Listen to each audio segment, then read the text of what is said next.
Within the depths of deep space in Jaida's and Nox's home universe, there was a planet.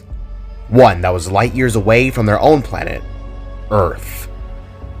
This world, though, had seen better days, for it was once a world for a race of species known as the Cybertronians. Autonomous robotic organisms who could all freely feel, think, and be their own individuals. Although machines, they were very much alive with a soul. They called this planet Cybertron. However, it had seen better days. A war between the Cybertronians had broken out, a great war that was the first and most violent outburst of fighting on the planet between the newly formed Autobots and Decepticons. This act of violence was started by a ruthless tyrant by the name of Megatron, for an initial drive to overthrow the world's caste system. Initially noble, this goal was corrupted by his jealousy of his brother-in-arms, Orion Pax's ascension to the leadership state of what they called a Prime. Because of this split, fighting between the two forces lasted for several million stellar cycles. By its end, however, the war for Cybertron had changed. With their planet dead, Megatron had set his sights upon an ancient artifact within their home, a powerful item known only as the Allspark. With it, he could terraform worlds rich with their energy source called Energon into a brand new home, or rather, empire, to overthrow the Autobot resistance for good. However, Orion Pax, now known as Optimus Prime, led his Autobots through one last battle and secured the Allspark back from the Decepticons. With the war lost, the remaining Autobots boarded upon an old cargo ship dubbed as the Ark to escape the now dying Cybertron and start anew among the stars. This was all in order to keep the Allspark away from both the Decepticons and anyone who could use it for malicious intention. Now blasting away from their planet, the mighty Ark, a golden, modified beauty of a vessel, was moving headstrong across the endless sea of stars, with the Autobots clinging on the hope that whatever they would find next would bring better days ahead. And yet, trailing behind them, came the remaining Decepticons, aboard their own ship called the Nemesis. With the Autobots unaware, they looked on ahead, while a sense of sorrow loomed over all their heads.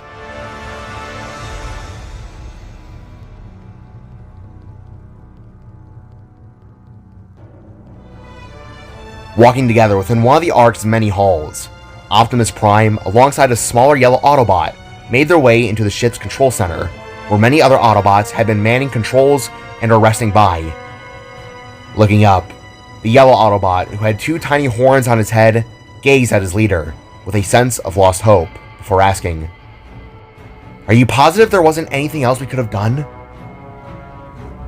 Looking down with a sharp blue helmeted antenna head, Prime could only emote through his eyes, while a plated mouth plaque on his lower face shifted downwards. Now wincing with a pained glare, he looked back forwards and then down mid-stride in thought. "Leaving our home has been the hardest decision I have made thus far, Bumblebee. If there had been anything else we could have done, I assure you, we would have taken it,"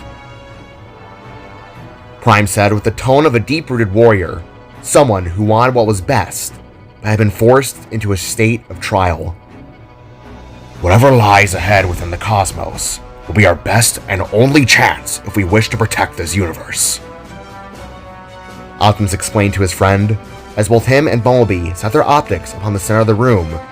Within it, resting inside a massive glass barrier, was the Allspark. The artifact of great power was in the shape of a dodecahedron, an item outlined in gold panel lines and concealing a blue energy source, visible within a glass-installed viewing port of Cybertronian runes. Approaching the seal, Optimus placed his large metal hand upon its case and both stared at the Allspark as well as his own tired reflection. "Cybertron is lost. Our people in shambles. I know nobody likes this decision, but so long as the Allspark remains out of Megatron's hands, we will survive," Prime assured as a pink and white female Autobot approached them with rapid steps. B, you made it! She said with open arms and a relieved face. RC! Bumblebee called back with glee as the taller pink bot knelt down and embraced her smaller companion. Thank Primus! I was beginning to worry about you!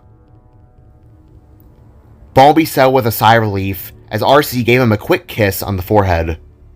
RC, glad to see you still holding up well. Optimus spoke with a sense of relief as he nodded down to his younger soldier. Same to you, Big Bot. The pink Autobot replied as both her and Bumblebee shared a tender moment. Prime, you got a moment? Turning his head up and back forwards, Optimus set his sights upon one of his Autobots, a white, red, and green-colored mechanic with a plated mouth, gray head, and flashing blue fins on the side of his head. This Autobot went by the name of Wheeljack, one of Prime's most trusted allies. Beside him sat a medical officer named Ratchet. Next to him, a red, heavy artillery bot by the name of Ironhide, then a stumpy, chrome-domed one named Brawn, and several others, too many to name or think at that time. Wheeljack, Prime replied as he turned heel and marched his way up to his beckoning form. Optimus, good news! The Ark has enough fuel to jump us forwards for at least 27 cyber cycles. If we make enough time, we can lose those Decepticreeps before you can say... Wheeljack rambled before halting to the ominous and dreadful sight of the Nemesis suddenly soaring overhead with an intimidation horn. Scrap. The mechanic finished his words as all the Autobots suddenly stood on guard. Megatron! Prime shouted, now being on full alert, as the sight of triangular, multicolored shaped space jets, Decepticons called Seekers, began to soar out from the Nemesis' underbelly. Autobots, prepare yourselves! Prime exclaimed as he quickly turned and ran to the Allsparks capsule. Oh man, they trailed us! An Autobot by the name of Jazz exclaimed with dread as he ran in beside a red bot that looked akin to Bumblebee by the name of Cliffjumper.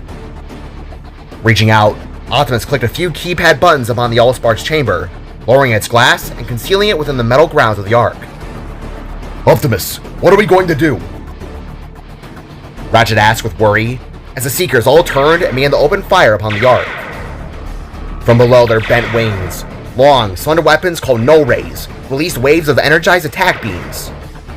Shouting out in red burning glints, they struck the mighty vessel, causing it to shake and rattle with a nerve-wracking sound. To make the situation worse, the Nemesis began dropping sets of gravity bombs that cranked upon the Ark's top and erupted with sonic pulses. Alert! Alert! Systems breached. Manual shutdown initiated. A computer HUD, dubbed as Teletran 1, alerted, as the Ark's lights began to flash on and off with a sporadic manner. Bumblebee, RC, and Ratchet, you three and the others cover the bridge. Ironhide, Wheeljack, Jazz, and Brawn, with me. Optimus commanded as sets of heavy rumbling began to creak and shake from above. Nodding his head, Bumblebee deployed a battle mask and duo set of blasters, while RC slid a ruby pink visor over her eyes. Consider it already secured, Prime. Ratchet assured as the remaining Autobots all readied themselves for combat.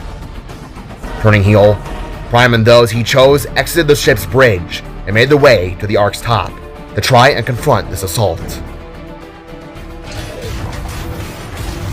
With transforming shifts, a golden metal exit door slid apart through several clicks leading out onto the Ark's top.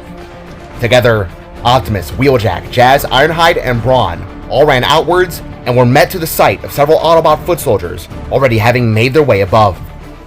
With hefty clashes and roaring firepower, Autobots and Decepticons fought hand to hand, one trying to take the Allspark, the other to defend it.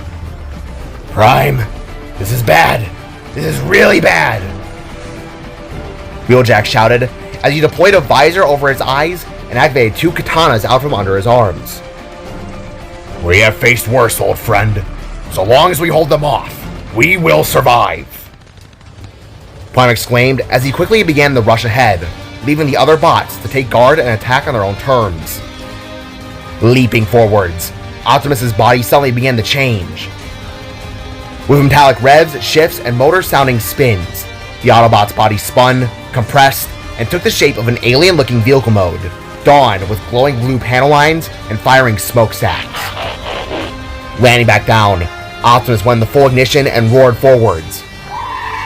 Passing by his Autobot defense line, the big bot drove up a broken slab of metal and used it as though it had been a ramp. Going up into the air with his revving engine, Optimus Prime transformed back into his robot form and threw his right arm out.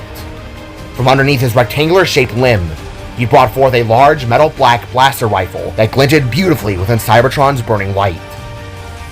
Gripping its handle tightly, the large red and blue Autobot huffed, rose one knee up, and threw his free hand back, and began to fire down upon the invasive Decepticons.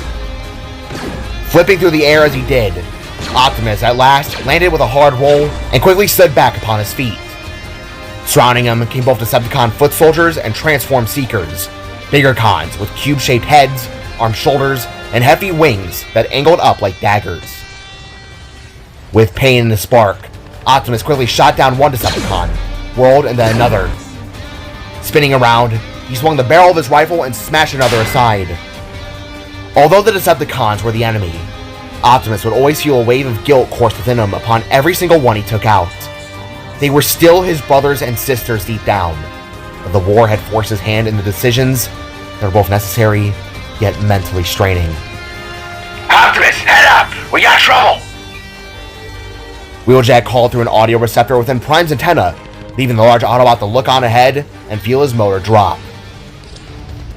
Soaring down as a jet and transforming with an audible tune strum came a Decepticon the same size as Prime, a large, dark blue, clear-chested, blocky-shaped con with a large turret upon his right shoulder. He had a plated mouth like Prime, along with a clear red visor eye that glared with no emotion outside of hatred. This was the Decepticon enforcer, Soundwave. Beside him, landed down one of the Seekers, the leader of the squadron. He was a red, blue, and gray con that held the look of a smug and evil expression, a bratty monster named Starscream. Behind him, transforming out of the sky, was a gargantuan con, drawn in purple, had 4 legs, a left arm cannon, and a long neck, one-eyed head. This was the lead Decepticon scientist, Shockwave. And at last, came the leader himself. Tossing a small gun out from his hand, Shockwave threw forwards the alt mode of Megatron, who quickly transformed into his massive bot mode. The leader of Decepticons was clad in grays, gunmetal blacks, reds, and battle scars. He held a massive fusion cannon upon his right arm, and deployed a red energon mace from his left hand, swinging it around and glaring Optimus down. The Allspark Prime! Where is it? Megatron boasted, leaving Optimus to only charge ahead. Aiming his blaster, the Autobot first took on Starscream, who wasted no time in getting on the assault. Tremble, Prime! Tremble for the might of Starscream! Swinging down, the leader of the Autobots uppercut his blue fist into Starscream's abdomen, causing his eyes to widen and shout in pain. With a huff, Optimus threw him aside and continued his charge. Ravage, laser beak, eject. Soundwave exclaimed as he pressed a button atop the left side of his chest. With his glass front opening, Soundwave ejected out 2 cassette-looking items that took the form of a Decepticon Panther and Hawk. Landing with a metallic hiss, Ravage pounced towards Prime, leaving the big bot to shoot at the ground beside Ravage. Prime may have had to do the hard thing when it was necessary, but never would he harm an animal, even if it were the aggressor. As Ravage was tossed aside from the explosion, Optimus reached out, caught Laserbeak by her feet, and threw the bird aside and spiraling her through the air. Running up on Soundwave, the Decepticon aimed his shoulder turret and shot a good lug into the Prime's side, blowing metal off and exposing his metal interior. Gruffing, Optimus winced in pain but didn't break his pace. Aiming upwards with his rifle, Prime took a shot into Soundwave's right shoulder, blowing the Decepticon backwards and into a small inferno. As this occurred, Shockwave began to open fire with his large arm cannon, but Optimus wasn't having it. Setting his sights down, the Autobot took a hefty shot to Shockwave's chest, blowing the Decepticon back and crashing down with an audible yell. Where is it? Where? Megatron demanded with burning red eyes, as he slashed his mace across the ground and raised it back up. To deflect this, Optimus retracted his blaster and replaced it with a burning orange energon axe. Using this, he swung back and got the mace entangled around his blade before locking his eyes with the Decepticon. Out of your reach, Megatron! You've already taken one world. We refuse to let you take another. Prime boasted before rearing his fist back and punching Megatron across the face. From this, the two were untangled and stood back into a fighting manner. Was it I, or you who cost us Cybertron, Prime? Megatron asked as he reared his arm cannon forwards and took a shot. Dodging and transforming, Optimus drove and screeched his tires in a donut formation, both tail swiped and knocked Megatron over. Transforming back, the Autobot swung his axe around, ready to strike, but Megatron was already one step ahead. Blasting again, he shot the ground where Optimus stood, causing his left leg to get partially destroyed. Wood and metal scrap flew apart, leaving Prime the gruff and stumble away. You were the one who chose to rebel, to follow my old ways. Ways that never would have worked. I thought you'd be made of sterner stuff, Prime. Megatron asked as he took another shot right to Prime's lower stomach, causing him to fall back hard. You were the one who taught me that freedom was everyone's right. Prime boasted in pain as he slowly stood back up with a shattered body. I admired you, Megatron. You were my friend. But your ways of tyranny would not have helped Cybertron. It would have only worsened it.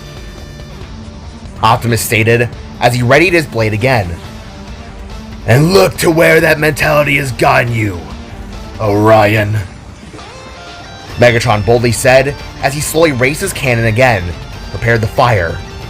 But suddenly was halted as the sound began to break out across the stars. Looking up from the battle, both Optimus and Megatron, along with the Autobots and Decepticons, were suddenly whiplashed from the sight of a beautiful, multicolored crack, finally ripping across space mere inches above the Ark and below the Nemesis. Cutting in between the two leaders, Optimus was thrown back towards the Autobots, while Megatron and his crew back to the other half of the sudden energy appearance. Whoa! What is that? Cliffjumper asked as the Autobots all ran to Prime's aid, who stared at the multicolored tear and watched as it continued to stretch on through the stars. By the Allspark. Optimus groaned as they all stared into the beautiful power tear. What the hell are we looking at? Ironhide asked as the Decepticons slowly stood back from the other side, staring in awe as well. Clicking the side of his head, Wheeljack began to scan the power surge, before it began to suddenly cause the Ark to short out and begin falling apart. Metal began to tear and even looked to be getting sucked into the strange crack, causing Prime's optics to widen in shock. It's some kind of rift. Ground bridge or something.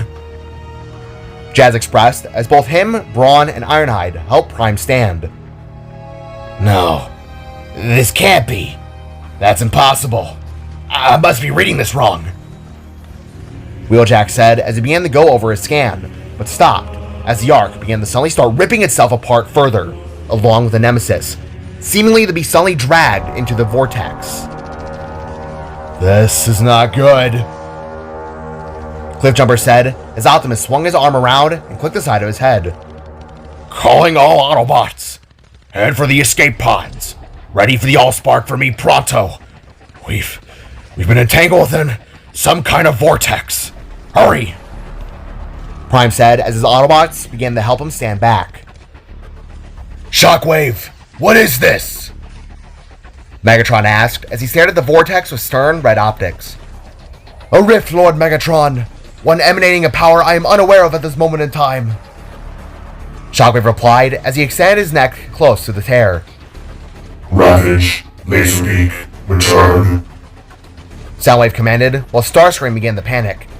Megatron, I think we need to fall back and reevaluate our current attack method.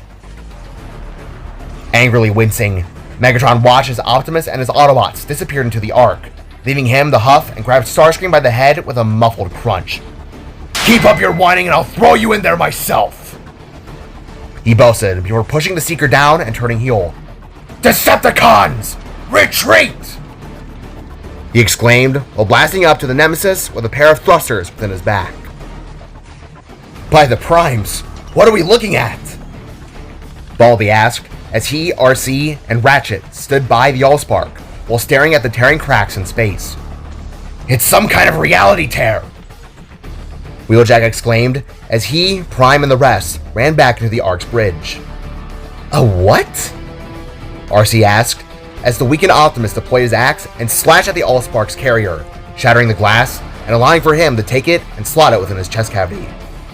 I did a quick scan. It appears that somehow and in some way, shape, and form, realities have begun bordering between the fabric of space and time, literally pressing themselves into each other. Wheeljack exclaimed as he showed a hologram of dimensions presented as wavelengths, looking to be pressing and rubbing up against each other. How was that possible? When the scrap heap happened? Ratchet asked as everyone began to enter the escape pods and blast off in the different directions through space. A question for later. We must group up and scatter to throw Megatron's trail off. Prime boasted as he held his wounded abdomen.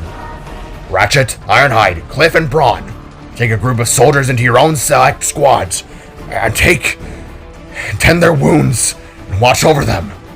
Await my call. Looking down, Optimus eyed his remaining Autobots while Energon continued to spill through his wounds. Wheeljack, Jazz, RC, and Bumblebee. With me. Let's get out of here. Optimus commanded as the Ark began to turn on its side. We'll be waiting, Optimus.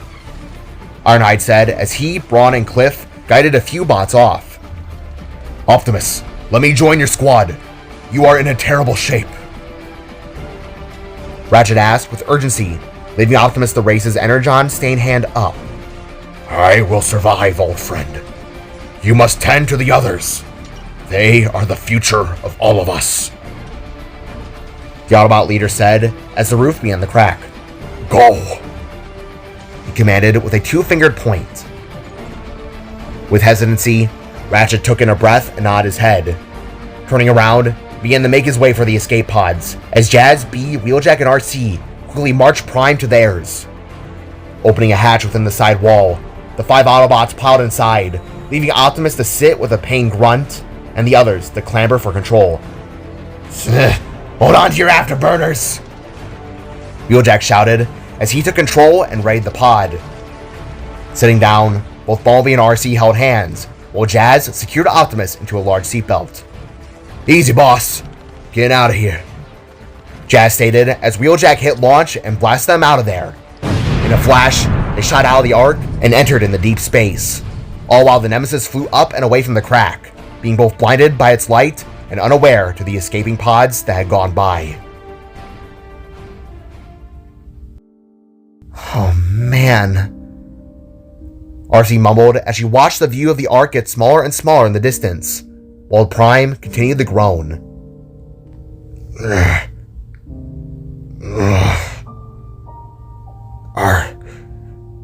Are you all right, my friends? Prime asked as Jazz tried to tend to his wounds. You kidding me, Optimus? We should be asking you that. Balby worriedly replied as he hopped out of his seat and went to Prime's side, with RC close by. Well, even in my state, my concern is with you all. Optimus chuckled before leaning his head back in pain. Optimus, how can you be laughing? We just lost the Ark. We're all now separated, and you've got a big-ass hole in your gut. Wheeljack asked as he turned his head with a worried stare.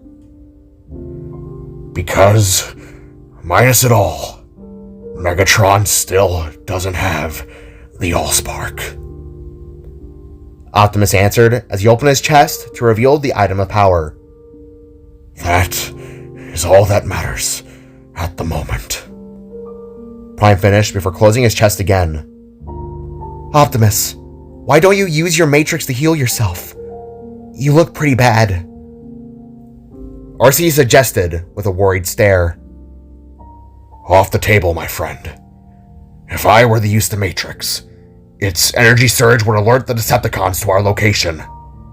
I'm gonna have to work this one out myself. Prime explained as he closed his optics in agony. Look, I'll see what I can do here in a few minutes. But it seems like our pod can only travel with enough energy to one specific planet. It seems to have resources we could use to help you out. Wheeljack stated as he set the escape pod to an autopilot. What is the name of this planet, Wheeljack? Optimus asked. Earth, sir. Spelled ERTH by its people. Wheeljack replied, leaving Optimus to weakly nod. Very well. We will rendezvous to this Earth, establish a base of operation, regroup with the others, and figure out the best course of action from there. Prime said as he looked out the window to see Cybertron fading in the distance. Stay safe, my friends. He then said to the other pods that had escaped, as the entire group of Autobots now made their way for the planet Earth.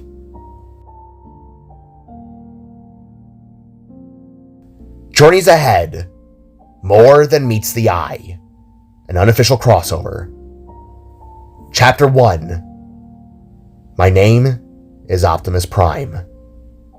Written and narrated by T.S. ProArt.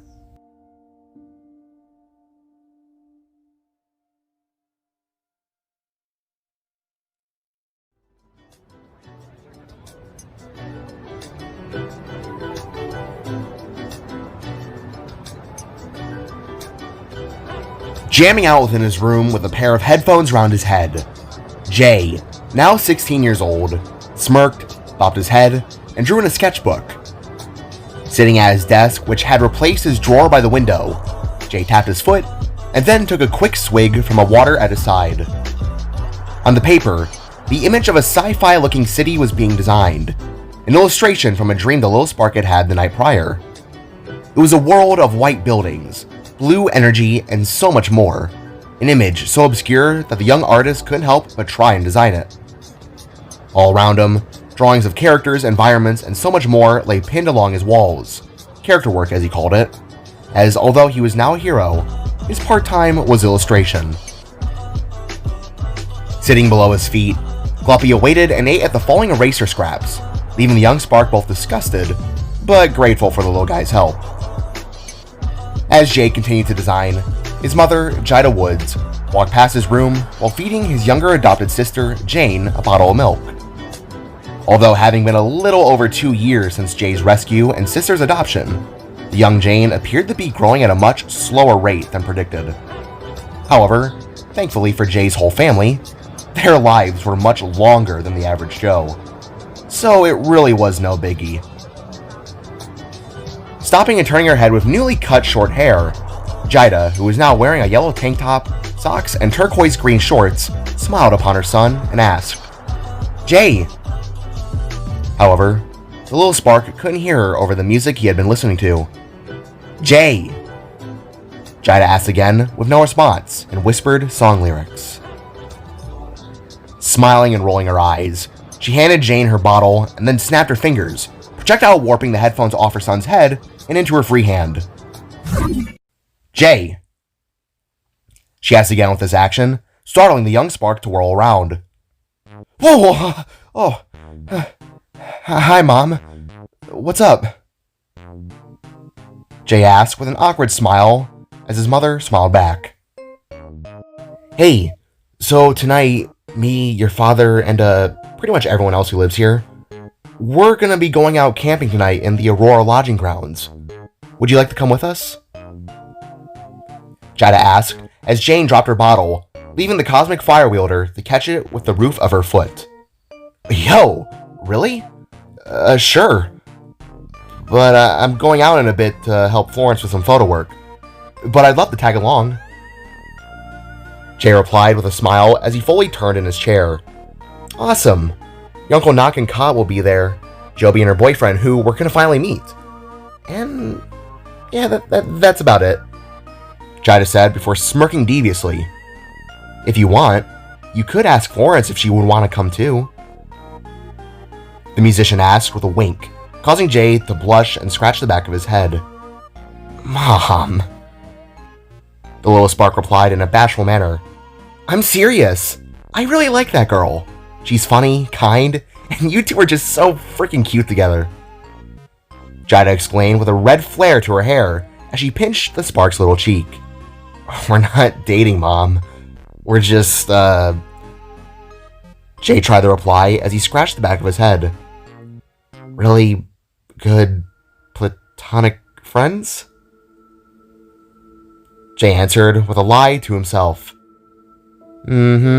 Whatever you say, sweetheart. And also, I didn't say you two were dating, by the way.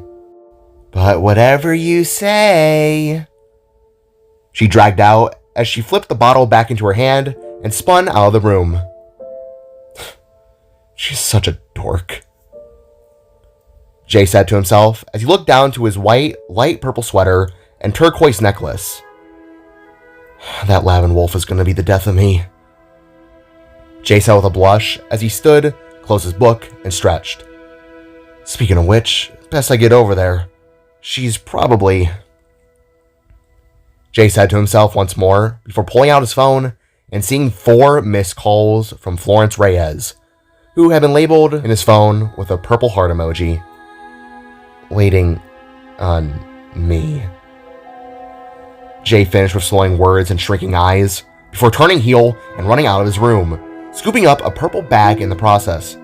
Gloppy, you're on sketchbook duty, Jay called to the little matter glob as his left eye slowly drifted down in a lopsided stare. Warping from the hall and into the living room with a purple cosmic light, Jay landed to the front door, but turned around with a curious stare, seeing his father, Void, his aunt, Vivian, and older sister, Pofnu, in the dining room, looking to be working on what was left of Jet's remains. What they had been able to salvage, that is. You guys are still trying to work on him? Young Spark asked, upon grabbing the doorknob. Sure are, bud. We'll get him back up and running at some point. I promise. Void said with a half-smiled glance up to his son. By soon, you mean 12 years. What'd you make him out of? Soda cans? Vivian angrily boasted as she was now donned in spark robes like Void, having a pink and green color palette with visible frost power flowing beneath her clear, light cherry pieces. She even had a normal arm once again. I think his body started with a Roomba, if I recall correctly, Pofnu replied as she swayed her glowing red tails. To this, Vivian groaned and then slammed her head on the table, feeling a strain of stress wash over her soul.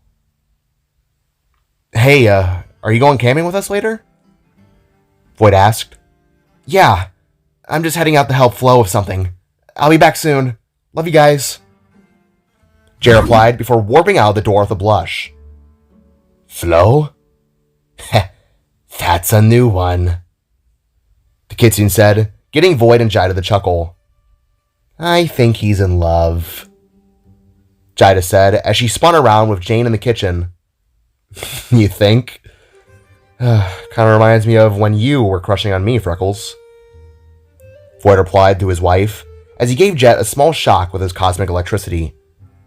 You mean when you were oblivious? Jida replied as she began to tickle the cube-headed baby.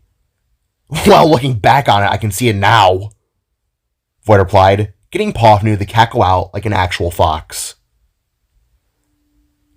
Landing in front of his cabin home, Jay turned heel and got ready to warp to the city. Yet as he did, the spark suddenly gasped and short warped forwards and fell upon his rear. Seriously? Again? He groaned while looking up to the multicolored cracks in the sky. After his parents had rescued him and in turn destroyed the beyond, the mixing of realities and pressed together dimensions had caused some issues. Sometimes, Jay and his mom were unable to properly warp, finding them stuttering and getting spat out of their subspace fields. It wasn't a permanent issue, but it had been happening a lot as of late. Not just that, his father's portal openers had even begun to short circuit and falter from the merged worlds, making reality travel nearly impossible without a larger portal device. Mainly, repurposed location stations. Speaking of which, Jay looked up to the nearby one by his house, groaned, and made his way over. Turning it on with a green portal illumination, Jay brushed himself off and crossed through, choosing the long way to Aurora as opposed to warping himself there.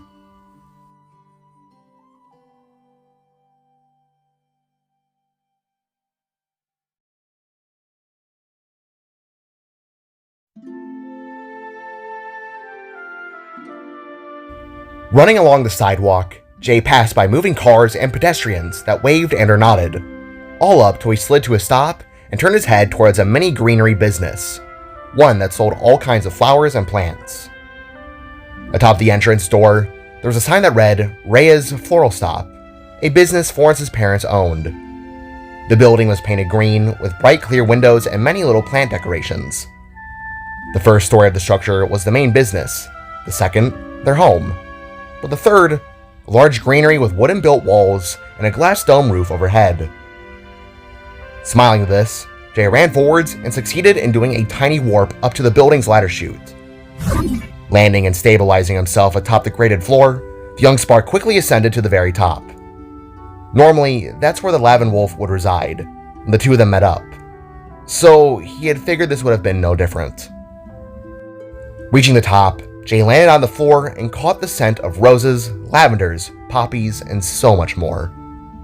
Florence had not only been doing great in photography, but she also mastered her gardening skills, as well as some other things. Jay quickly came to learn that within the 2 years he had been gone, Florence seemed to have grown out of her nervous, shy self and into what could only be described as a defined leader, being the main head of the trash pack for that time.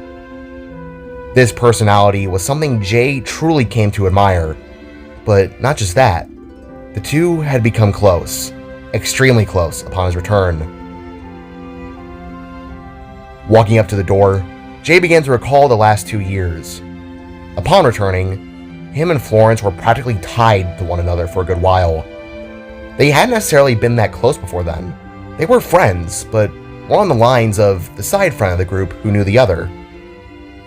But come Maple's death and Jay's return, the two both bonded and talked about their losses and triumphs. And from that, they had grown to really enjoy one another's company and interests.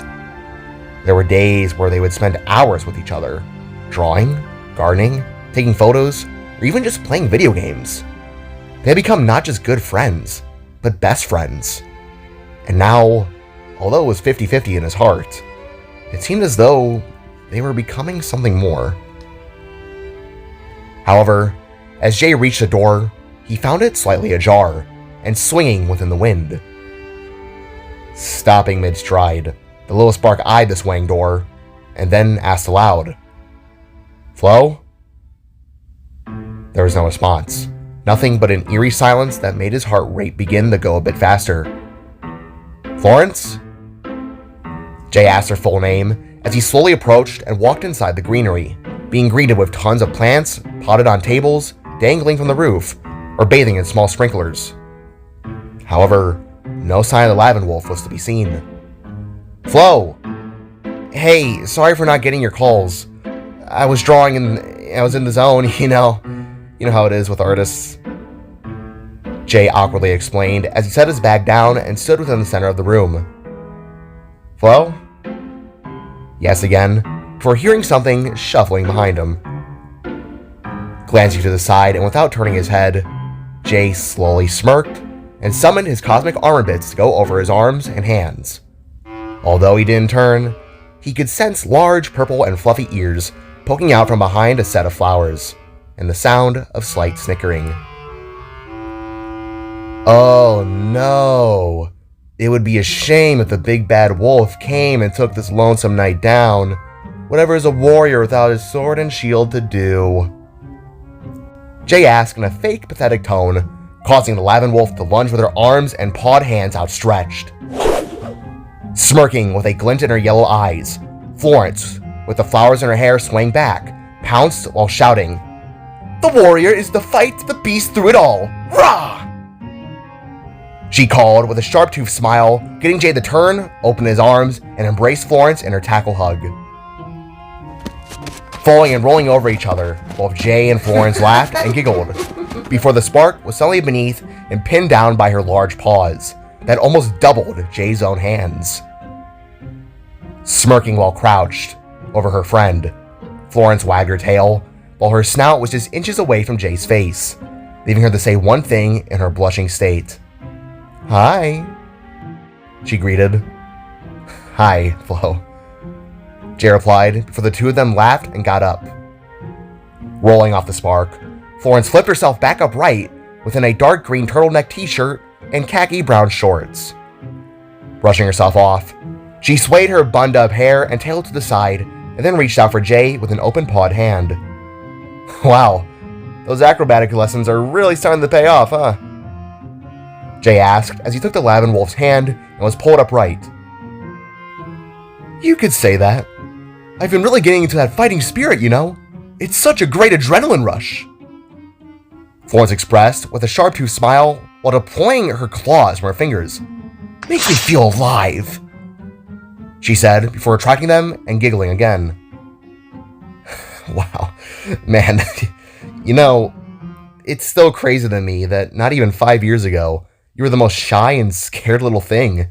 Now here you are, all loud and proud. It's honestly amazing to see. Jay said with a smile as the two of them held onto each other's hand. "Well, when you bite the hand of an evil cube monster, escape death, and then become best friends with the son of the Void Novasun, you tend to build a sense of strength. And besides," Florence explained before twirling Jay around and engaging them into a small slow dance, "it makes me feel good about myself." Smiling, Jay wrapped his arm around Florence's waist and hers around his neck, leaving both of them to spin and smile. "Well, I am glad I could have helped in that regard. Will say, it still kind of baffles me that we two out of the trash pack found the most common ground," Jay replied as the two began to do a dance they had shared upon their homecoming last year. It wasn't anything special, a few simple twirls, but it was something nice for them, a fond memory that they had loved so dear. "Well, when two people shaped by tragedy join in life, I'd say it helps them heal. Wouldn't you agree?" Florence asked as a gentle afternoon light cast itself down upon them from the glass above. "A bit poetic much?" Jay asked as the two stopped spinning and then locked their eyes, purple with gold, now with faces falling to stunned, wide and glistening stares. Both Jay's and Florence's hearts began to beat as they both slowly began to lean in. Was this it, they both thought? Would this seal their true emotions for good? Or perhaps change the idea of it entirely? Neither of them had ever kissed anyone before. They weren't really sure on what to do, or rather, how to do it. With sweat pouring down their brows, both Jay and Florence awkwardly leaned in, but before anything could happen, Jay tripped and sent the two of them gasping and crashing down, leaving Florence grunting on her rear, while Jay hit a paint rack and was gifted with an empty flower pot landing upon his head. "Jay!" Florence called with worry as she reached out, took the pot, and pulled it off the spark's dizzy head. "Are you okay?" she then asked, while helping him back to his feet. "Oh, yeah, So, what'd you want to shoot today?" Jay asked with a nervous smile, leaving Florence to do the same. "Oh, well, I was actually wanting some, tips, I guess, on, Florence said before cutting to the chase. "Okay, look, so the summer photo album contest is set to end at the end of this month, right?" Florence brought up, leaving Jay to cross his arms. "End of August, yeah. What about it?" The spark questioned, as the Lavin Wolf turned and took a camera off the table near her side, one with a neck sash and everything. "Well, the theme is the craziest photo one could get for the front cover. And I was wondering if maybe, whenever you went on your next mission, that maybe I could, tag along and Florence asked as she took a photo of Jay with a blank face. Wait, like, run with me in the danger for a photo? Jay asked with a nervous point towards the camera. Well, when you word it like that, look, I've really been trying to get my name out there, and I was just wondering if you could help me out on this. Florence asked as she walked up to her friend. This is my dream, Jay, and I thought that maybe if I got some action shots from one of the Orbisalt members, that maybe it would help boost my credibility? Florence explained while wrapping her tail around her legs. Flo, you know how dangerous it gets out there, especially in me and my family's field of work. Reality monsters, robots, and angry men, like, you could really get hurt. Remember what happened with Lotus and Jay stuttered before falling to silence. Jay, I didn't mean to. Florence stated with a reach upon realizing what Jay had been remembering and referring to. No, it's fine. I know you didn't. Just, you could get hurt. And I don't know if I can trust myself with you in that kind of environment. Jay tried to reason as he took Florence by her fluffy hands. If you want, we can discuss it later. Me and my family are going to be camping, and my mom was wondering if you wanted to tag along. Jay asked, leaving Florence's worried face to gently curve up into a smile. Well, you know what? I would love that. My parents are out of town on a business trip, so I have nothing better to do. Yeah. The Lavin Wolf replied, getting Jay the smile. Really? Awesome. Would you like to come back with me now, or? Jay asked, with a thumb pointed back towards the door. Or what? Florence asked, while crossing her arms and smirking. I don't know. I can try and warp you if you're up for it. Jay brought up, leaving Florence to chuckle, turn, and then fall into Jay's arms. Oh, my great hero, Cosmic Knight, whisk me to safety. Florence joked, getting Jay to roll his eyes with her in his arms. Of course, Your Highness. Also, do be warned, the Beyond cracks have kind of been screwing with my abilities a little bit, so apologies if we end up crashing. Jay said, leading Florence to raise an eyebrow and then drop her jokey attitude. Wait, what? She asked before the two of them warped out from view. However, Jay quickly warped back and shut the greenery door, and then went on his way, leaving Florence feeling a tad nauseous between the travel method.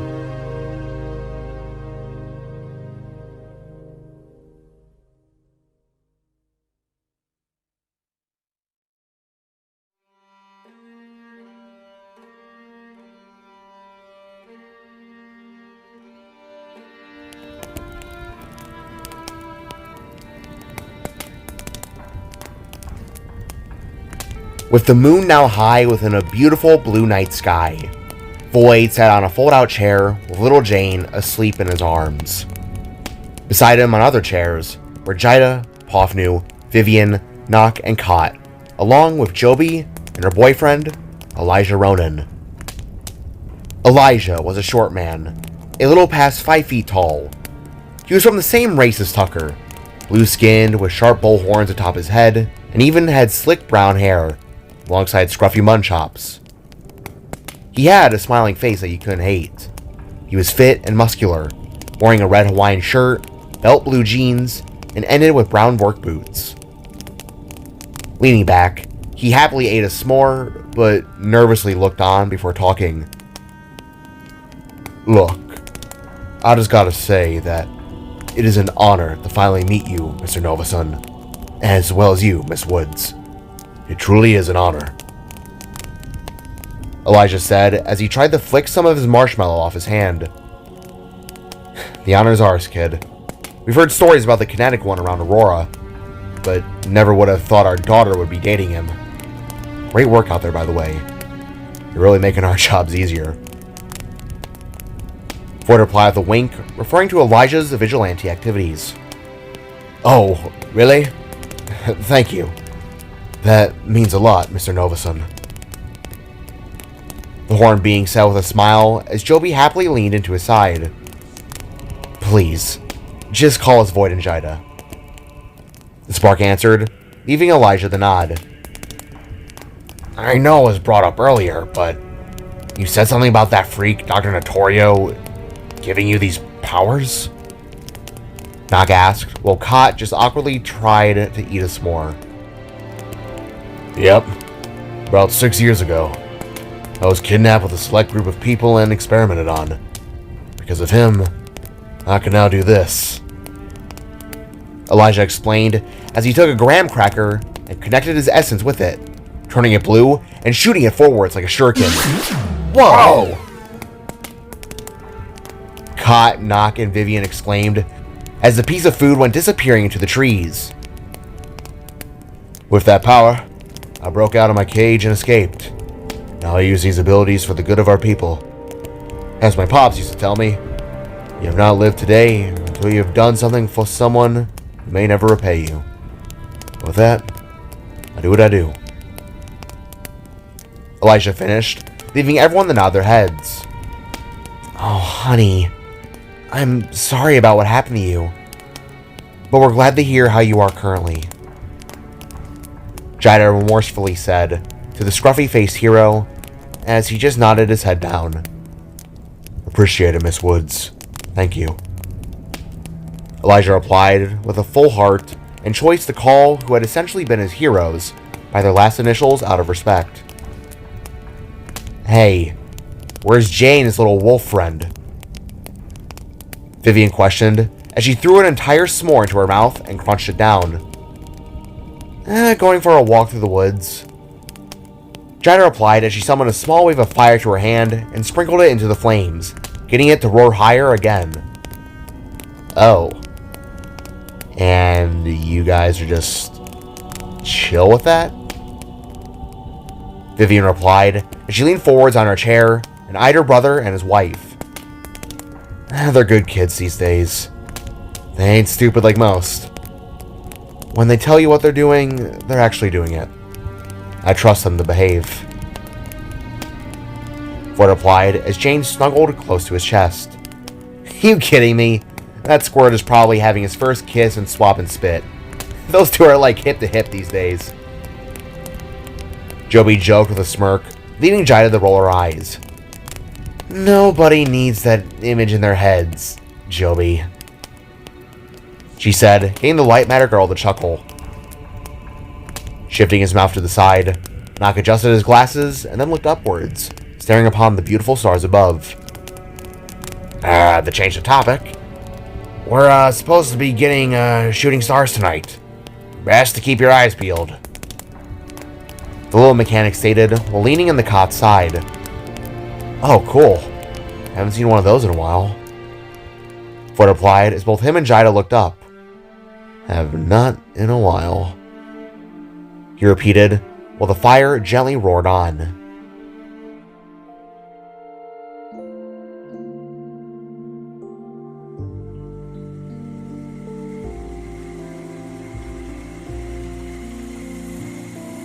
Oh, Jay! Look at the stars! Look how many there are up there! Florence exclaimed with a wave of wonder as she balanced and walked across a fallen over tree trunk. Yeah, I see them, Jay replied as he walked with his right hand in his sweater pocket, while in his left, he carried his glowing cosmic shield, providing them some well-needed light. Beautiful, aren't they? He then asked, as Florence's large tail swayed from left to right in glee. Beautiful, she said before hopping off the log and walking alongside Jay. The universe really fascinates me, you know. Just the fact that we are nothing but a speck, even less in the grand scale of everything there is. The Lavin Wolf expressed with wide eyes and a smile as she turned her head and gazed upon Jay. That's not even counting what you and your family do. Other worlds, completely different realms. It's a lot. Jay asked with a half-mouthed smirk. Yeah, but I love it. Walking past their tree-lined path, both Jay and Florence suddenly found themselves within a clearing, one that stretched out to a large lake that glinted with both the moon and stars in its reflection. Oh, wow, Florence whispered as she then approached and gently sat down. Scooting her knees into her chest, she placed both hands at her sides and just watched the water ripple and dance with small bugs and singing frogs atop it. It's so... The wolf began to speak as Jay sat down upon her left side. Peaceful? He asked. Yeah. Florence agreed as she craned her head up to look at the moon. Adjusting himself, Jay gently rested in the same position as Florence, knees up and hands at his sides, leaving their fingers a few inches from touching. For a long few peaceful and quiet moments, Jay and Florence enjoyed the sounds of nature and the gentle breeze from the wind. And soon enough, the spark brought up the elephant in the room. So, you really want to be on that front cover, huh? The spark gently asked, with a gaze narrowed downwards. I do. I'm 2 years in the high school now, and I've begun to think about what I want in life. And with that, I want to be a photographer. I want to travel, see incredible things, the world. For that to happen, I would love to get a head start early on. Florence quietly explained, as she gently held the camera dangling around her neck. What better way than to get a photo of Aurora's finest in action? She continued, leaving Jay to take a deep breath in thought. Flo, I really need to think on this one. I would love for you to reach that goal, but... Jay said as he eyed the red flower upon Florence's ear. I don't know. If I can...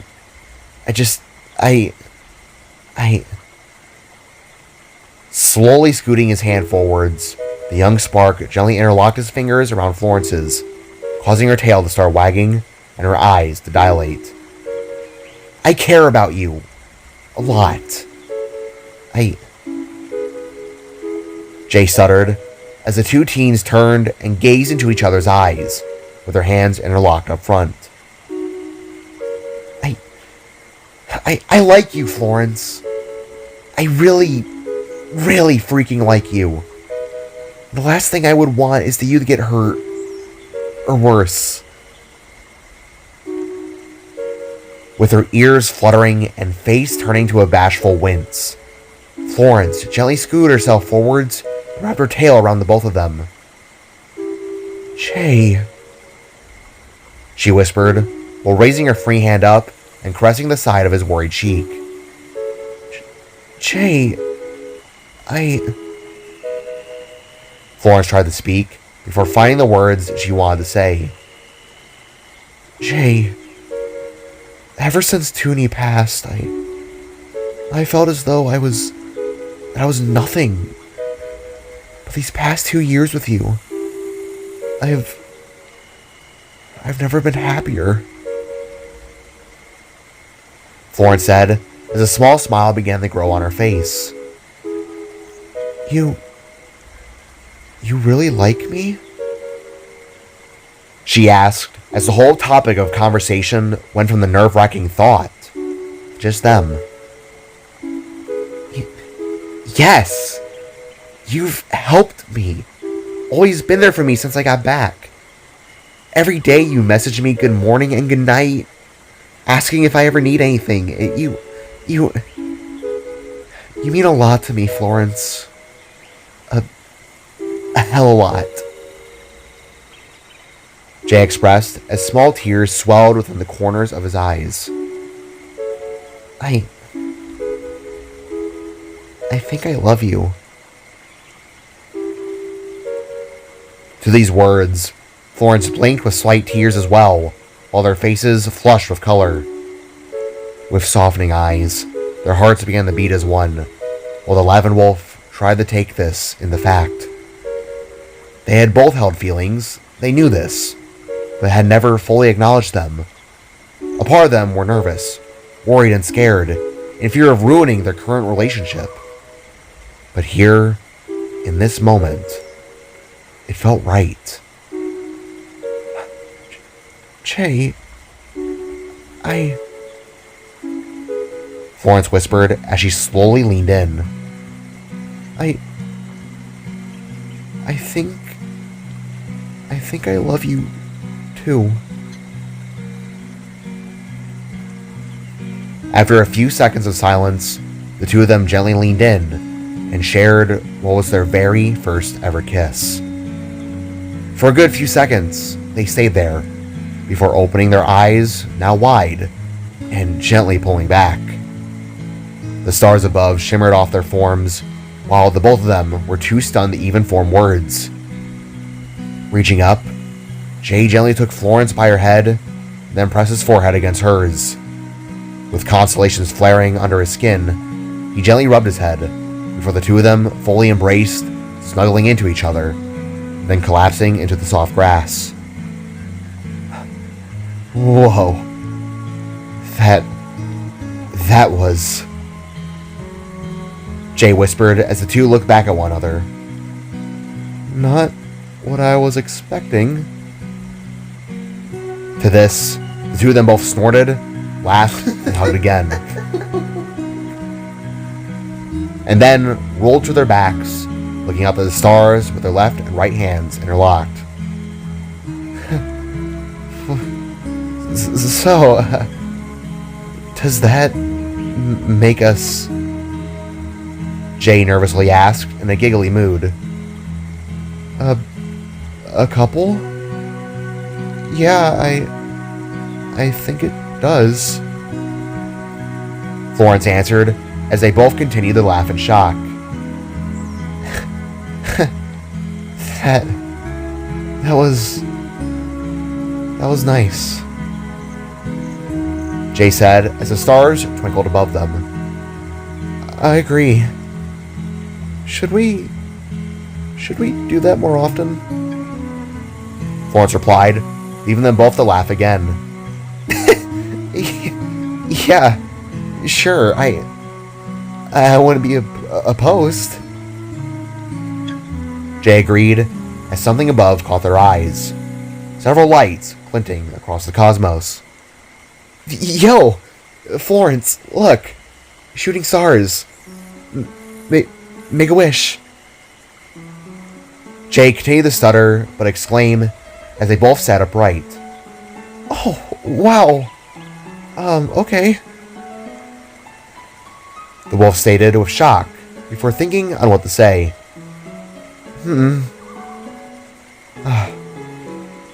I wish that no matter what happens in the future, you and I will somehow pull through. Together. The Lavin Wolf said, with a caring smile, as she then rested her head upon Jay's shoulder. That's a good one. I wish that... Jay began, but slowed his words, as something from above caught his eye. As the shooting stars went on by, one of them seemed as though not to be going across. Rather, it appeared to be getting bigger. Whoa. Wait, what the heck? Jay asked, as Florence now took notice of what he had been seeing. Jay, is that star getting... The Lavin Wolf questioned, as the glinting light got bigger and bigger, as well as more orange. Oh god. Oh my god! Jay boasted, as he suddenly stood and took Florence with him, as the shooting star appeared to be an asteroid that broke orbit, and began plummeting down with falling chunks. By Matira! Jay bellowed, as he wore both himself and Florence away, as the large asteroid suddenly flew overhead, with spilling, burning shards of debris. Within the campsite, Floyd and the others were all suddenly caught off guard, as they too turned and watched the asteroid soar overhead, and crash not too far off in the woods, getting them all to stand on their feet and shout in shock. Jesus Christ! Knock called as Jane awoke with a startled manner. Holy crap! Elijah bellowed as a dim impact glow faded from afar. Holy God! You guys see that?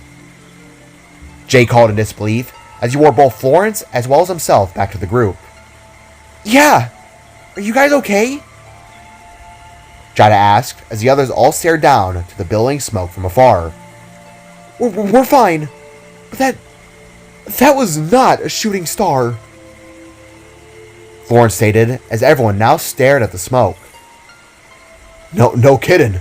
That was huge! Cod exclaimed as Void gently handed Jane the Jida. Yeah, let's go check it out. I'm worried another camper may have gotten hurt. I'm sensing pain, Void said as he began to jog his way towards the impact site. Yeah, same here, Jay said as he focused upon his surroundings, feeling that something appeared to be off and in some kind of agony. With this, everyone quickly followed behind Void and entered the now smoke-ridden forest. Rushing side by side, the Novasuns and their friends followed the trail of smoke, feeling and sensing as it got more dense and thick, while the air grew warmer and warmer. It had been so big, everyone thought, yet it was odd for it to just have been one. In an odd way, Void was beginning to feel reminiscent of Kor's initial arrival, while Jida thought back to the Night of 1,000 Flames. Wow, that thing almost hit us. Elijah boasted as him and Joby ran side by side in worried steps. Any lower, then that would have been the end of us. Pofnu called back, when Vivian suddenly tripped and fell. Gah! What the hell? She bellowed, halting everyone in their steps. Aunt Vivian, you okay? Jay asked, as the pink-skinned Frosty Spark rubbed her knee and looked down upon what she had stumbled over. It was a golden slab of some type of metal, burnt and charred a bit, but noticeably still metallic in some spots. On its backside were tons of strange glowing parts and wires, while on its front was some kind of red symbol. Looking upon it, everyone took in the sight of what appeared to have been some kind of face. It was divided up into several parts, a nose, a mouth, yet a weird cubed head with sharp ridged cheeks. The illusion of eyes appeared to be forward down in an annoyed expression, and yet holding a serious tone. Oh boy. Void said upon realizing what had just crashed was no asteroid. It was something more. Oh, not again. Not another crashed alien ship. Nock nervously bellowed, remembering back to when Kor came down. What is that? Florence asked as she raised her camera and took a photo of the icon. Some kind of symbol. A warning? I'm not sure. All I know is that we have to be on alert. Big time. Void stated, and as if on cue, the sound of a twig snapping was audibly heard. Perking up and whirling back around, Void deployed his battle mask and blades. Jida held Jane close and raided her fire to her free hand. Joby charged with light matter, and Elijah's horns, eyes, and hands began to glow with a blue energy. And Vivian deployed 2 frostbiter blasters from the roofs of her hands. Seeing this, Jay stood in front of Florence, summoned his leg, arm, and shoulder armor, and drew his sword and shield, ready to fight any possible threat. Standing back, Florence, Nock, and Cot all looked forwards, as another twig snapped with an audible gruff. Ugh, why is everything so soft and flimsy? A voice asked in a nervous tone from the shadows. Guys, do I really gotta be the scout right now? It continued, leaving everyone prepared for anything. One moment passed, then another, until at last, a large shadow arose from the faint light, till eventually getting smaller and smaller, when at last, a large figure stepped through, coming out of the smoke with big blue glowing eyes.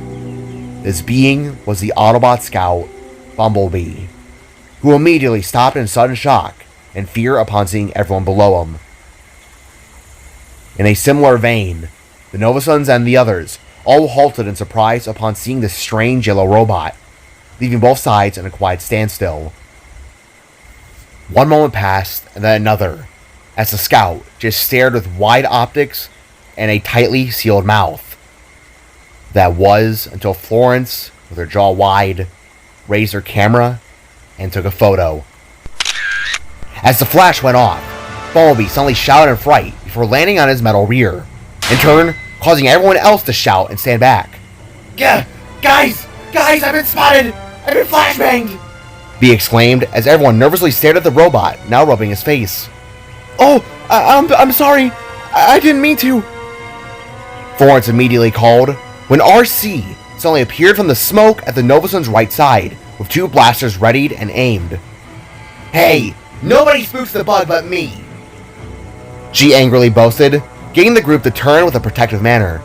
What the hell? Jida asked, as waves of nervousness and confusion washed over everyone. Lower your weapons, Earthlings! We're not the enemy! Wheeljack suddenly boasted as he approached upon the left with his arm blaster raised. Whoa, easy!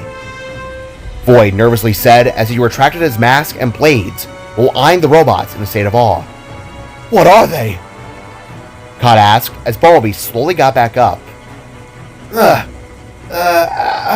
Hey, I can see again, guys. I can see. He called as Void and the rest all grouped together while RC and Wheeljack closed in with defensive stares. With heavy steps, the Autobots approached the group looking just as nervous as they were. Whoa! What are you? Jay asked in disbelief as he stood in front of Florence's shaking body. What am I? What are you? RC asked back as Bumblebee nervously reapproached. My God, the robots! Elijah boasted as Joby stared upwards in a cold sweat. Big freaking robots! Pavnu said as Void raised his arms. Guys, lower your weapons. He said as the Autobots all eyed him down. They aren't shooting, just lower your weapons. Void exclaimed again before a voice suddenly broke out through the fog. Autobots, cease this at once. With everyone halting, they all looked at one another before turning and setting their sights forwards as a large shadow began maneuvering forwards through the smoke. With one hefty step and then another, everyone watched as the Autobot leader, Optimus Prime, was escorted forwards by Jazz. Gazing upon this heavily damaged robot, Void and the others all took in the sight of his bleeding wounds and faded color, left them all suddenly shocked by his condition. We discussed this. No harming the planet's inhabitants. Optimus said before gruffing and leaning against a tree in pain. Easy, boss. Easy. Jazz said as Prime slowly fell to one knee. Oh my God. Jida whispered as everyone slowly put their weapons away and watched as the strange robots approached and surrounded what had been a friend, a father. They weren't sure. What they were certain of, though, was that the big guy was in very critical condition. Weapons systems damaged. Losing Energon.